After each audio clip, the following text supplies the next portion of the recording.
आता जे गव्हर्मेंटान नोटिफिकेशन काढलेलें आहा तेजे पळोवपाक गेल्यार म्हाजे खूबच अन्याय जाल्लो आसा.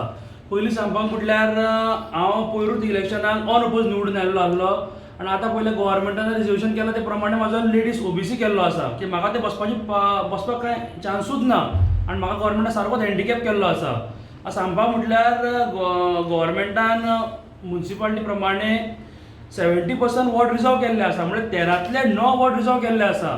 13तले 9 वॉर्ड रिजर्व म्हणजे ऑलमोस्ट 70% रिजर्व हे गव्हर्मेंटान केल्ले आसा. आनी हांव सरकारा कडेन मागता कितें म्हाका हेचेर न्याय दिवचो. हे फक्त केपें म्युन्सिपालिटीनूच जाला. बाकीच्या म्युन्सिपालिटीन 11 म्युन्सिपालिटीन 50% रिजर्वेशन सारकें आसा, फक्त केपें म्युन्सिपालिटीन 70% हे रिजर्वेशन जाल्लें आसा. आनी एज पर सुप्रीम कोर्टा जजमेंटा प्रमाणे 50% अबाव जावपाकूच शकना आनी गव्हर्मेंटान हेजेर मातशें लक्ष दिवन म्हाका हेचेर न्याय दिवचो. आनी गव्हर्मेंटा कडेन हांव मागता म्हाका कोर्टा वचपाची पाळी येवची न्ही.